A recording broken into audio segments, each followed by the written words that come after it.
পৃথিবীতে একজন নবী এখনো মরে নাই, কি নাম?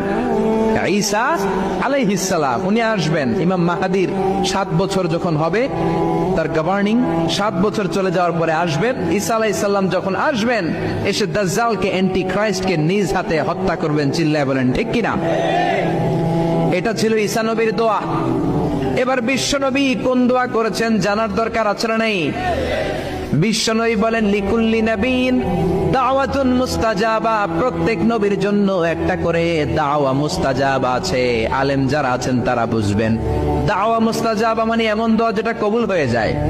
দোয়া করলেই, কথা বলেন, দোয়া করলেই কবুল। এরকম দোয়া রব্বুল আলামিন সব নবীকে একটা একটা করে দিয়েছেন। ওই দোয়াটা করলেই সেকেন্ডের মধ্যেই কবুল করে দেয় কে? সব নবী ওই দোয়া দুনিয়াতেই করে ফেলেছে। বিশ্বনবী বললেন, লিকুল্লি নবীন দাওয়া মুস্তাজাবা।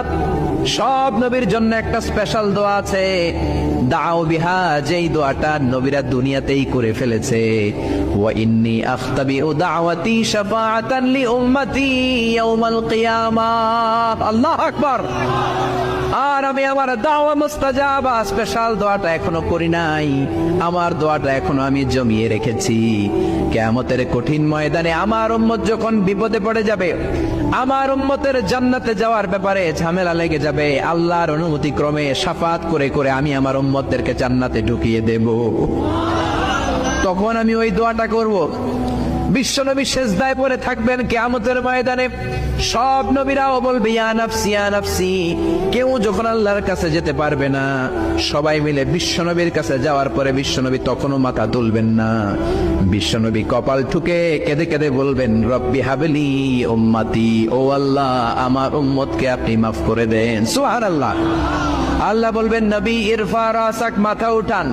সাল তুতা, আজকে যা চাইবেন তাই দিব। ইশফা তুশাফা, যারাই শাফাত করবেন আমার অনুমতি ক্রমে কবুল করে নিব। সুবহানাল্লাহ।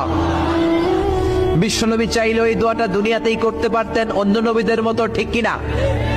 অন্য নবীরা যেমনি নিজেদের প্রয়োজনে ওই দোয়াটা দুনিয়াতেই করেছে, আমার নবীকে ওই রকম করেছে নাকি? তার মানে আমার নবীর আমাদের জন্য মায়া বেশি না কম? আমার জন্য রেখে দিয়েছেন ওই দোয়াটা, আপনার জন্য রেখে দিয়েছেন দোয়াটা, আমাদের জন্য দোয়াটা রেখে দিয়েছেন। আমরা যখন কিয়ামতের ময়দানে বিপদে পড়ে যাব, বিশ্বনবী দোয়া করে করে আমাদেরকে জান্নাতে ঢুকিয়ে দিবেন, ঠিক কিনা? বিশ্বনবী দুনিয়াতে কম আঘাত সহ্য করেন নাই। যেই লোকটার বাইরের চামড়া থেকে রগ দেখা যেত, রগের ভেতর দিয়ে যে রক্তগুলো দৌড়াদৌড়ি করে সেটাও দেখা যেত। সুবহানাল্লাহ।